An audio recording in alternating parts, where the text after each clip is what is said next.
Novel Cultivation Chat Group Chapter 62. Lin Tao tahu bahwa suatu hari nanti dia harus meninggalkan sekolah.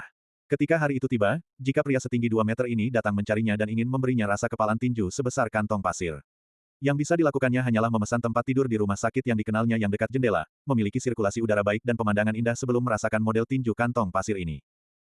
Jadi dia sangat ketakutan dan dengan tergopoh-gopoh mengikuti Song Suhang dan Nan Haomeng ke atap asrama. Di belakang mereka, ada teman sekamarnya yang penasaran, tetapi melihat postur tubuh Nan Haomeng yang besar, mereka tidak berani bertanya apapun, takut mereka akan terlibat dalam masalah Lin Tao.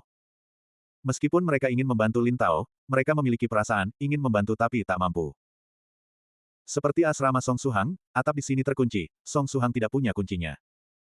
Tapi tidak masalah, lagi pula ini bukan asramanya. Di depan mata Nan Haomeng dan Lin Tao yang terbelalak, Song Suhang meraih kunci itu, dan dengan santai menariknya ke bawah. Kemudian, kunci dan sekrup yang menahannya tercabut. Semudah memetik daun dari ranting. Ini sudah tidak bisa lagi digambarkan sebagai kuat, itu praktis seperti naga dalam wujud manusia. Lin Tao tidak bisa menahan diri untuk menggigil sesaat. Menginjak atap, Song Suhang bertanya dengan suara berat, "Nah, sekarang, katakan padaku, siapa yang menyuruhmu menyelidikiku?" "Aku tidak tahu orang itu." Lin Tao terkekeh getir, seperti yang diduga, Song Suhang akan menanyakan pertanyaan ini pertama. Ini adalah pertanyaan yang paling tidak ingin dia hadapi, karena dia sama sekali tidak tahu jawabannya. Begitu kata-katanya terucap, dia melihat wajah Song Suhang menjadi dingin membeku.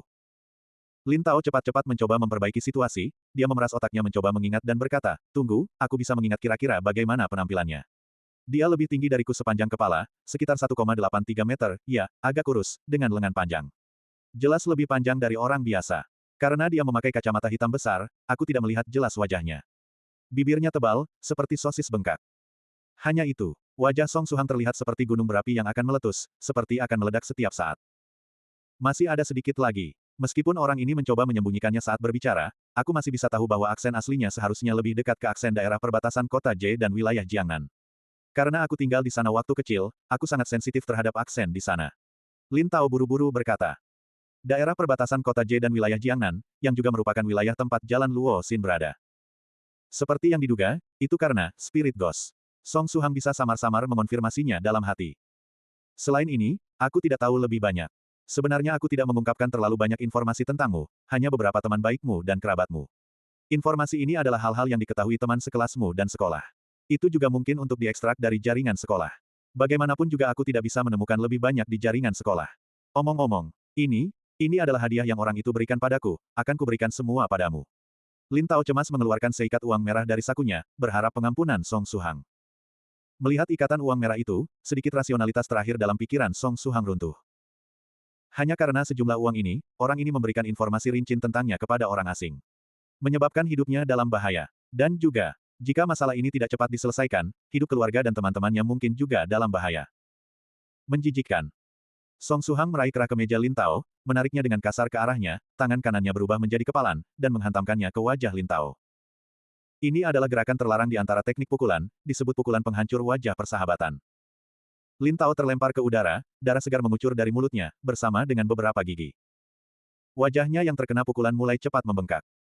Ini adalah saat Song Suhang dengan paksa menahan sebagian besar kekuatannya, jika tidak, dengan kemarahan yang terkandung dalam pukulannya, dia bisa membuat Lin Tao terbaring di tempat tidur dan tidak bisa mengurus diri sendiri. Sekarang yang terjadi hanyalah beberapa gigi patah dan wajah bengkak, ini adalah hasil Suhang menahan diri sebisa mungkin. Lin Tao mulai menangis terseduh-seduh setelah lama karena sakit. Tapi karena wajahnya bengkak dan separuh giginya tanggal, bahkan ratapannya terdengar aneh, dan tidak keras. Dari sekarang, hapus semuanya tentang aku dari pikiranmu. Jika tidak, yang akan kau terima lain kali tidak hanya pukulan sederhana seperti ini. Song Suhang menyeka noda darah di tangannya, adapun wajahmu dan gigimu, pikirkan caramu sendiri untuk menjelaskan pada orang lain. Kau bisa bilang kau memukul dirimu sendiri, atau kau menjatuhkannya saat jatuh. Bagaimanapun, jangan kaitkan dengan aku. Aku tidak ingin melihatmu lagi. Tidak akan ada kali berikutnya, jika ada kali berikutnya, Song Suhang benar-benar tidak bisa menjamin bahwa dia tidak akan melakukan sesuatu yang ekstrim. Bahkan Buddha hanya bisa bertahan 3 kali, kan? Song Suhang dan Nan Haomeng pergi. Hanya tersisa Lin Tao menangis terseduh-seduh di atap, dengan uang merah berserakan di lantai. Siapa tahu apakah uang merah ini cukup untuk memasang kembali giginya yang tanggal. Biaya gigi sepertinya sangat tinggi akhir-akhir ini. Hei, Suhang, tidakkah kau takut bahwa Lin Tao akan kembali dan melaporkan ke pihak sekolah bahwa kau memukulnya dan bahkan mematahkan giginya? Lalu sekolah mungkin memaksamu keluar dari sekolah atau sesuatu. Nan Haomeng penasaran bertanya. Ya, aku tidak sedikit pun takut. Song Suhang anehnya tenang. Untuk alasan tidak diketahui, ketenangannya memberi Nan Haomeng firasat buruk. Karena aku pasti tidak akan mengakui memukulnya. Selain itu, Song Suhang berbalik dan melihat Nan Haomeng dan berkata, menurutmu mengapa aku membiarkanmu ikut denganku ke tempat ini? Apa maksudmu? Bukankah aku yang membawamu ke sini? Nan Haomeng merasa ada yang tidak beres. Pikirkan, di antara kita berdua, siapa yang lebih mencolok? Song Suhang dengan acuh berkata. Nan Haomeng berteriak, kau menjebakku. Ya, aku menjebakmu. Song Suhang mengangguk dan berkata, jika kau tidak senang, pukul aku. Pukul adikmu, jika itu terjadi akan jadi kau memukulku, di mana aku punya kesempatan memukulmu. Nan Haomeng mengatupkan giginya, dan berlari kembali ke atap. Dia merasa bahwa dia harus memperkuat ancaman terhadap siswa bernama Lin Tao itu, untuk menghindari pihak lawan mungkin melakukan sesuatu yang tidak seharusnya ketika dia tidak berpikir jernih. Di atap, matahari besar naik ke puncaknya dengan susah payah, terus-menerus melepaskan cahaya dan panasnya dengan murah hati. Sebenarnya, dengan cuaca panas seperti ini, kebanyakan orang berharap dia mogok selama 1 atau 2 hari. Memanfaatkan fakta bahwa belum waktunya kelas, Song Suhang pergi ke kediaman Medicine Master. Dia memiliki terlalu banyak hal untuk dikonsultasikan dengan senior Medicine Master. Pada saat ini, di garasi rumah 5 lantai itu, ada Volkswagen Santana tua yang diparkir di luar.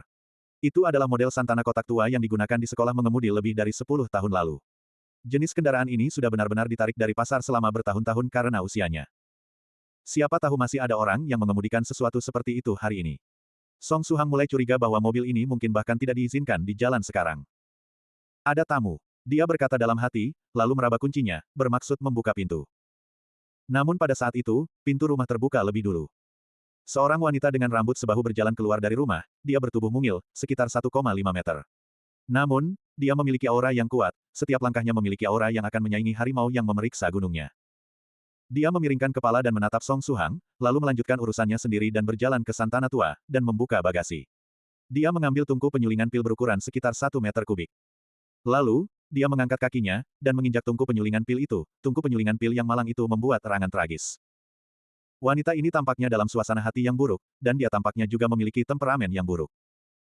Nilai kemarahannya hampir meledak. Hati Song Suhang bergetar sedikit, dia merasa harus menghindari wanita ini. Tepat ketika Song Suhang bersiap untuk diam-diam menyelinap masuk untuk mencari Medicine Master, suara aneh terdengar dari belakangnya. Kemudian, tungku penyulingan pil yang ditendang mulai membengkak. Dalam sekejap, tumbuh ke ukuran yang hampir sebesar mobil. Bisa tumbuh hanya dengan diinjak. Apakah ini sihir penyusutan objek? 1000 jenis sihir, 1.000.000 jenis kemampuan, hanya ada hal-hal yang tidak bisa kau pikirkan, inilah kultivasi.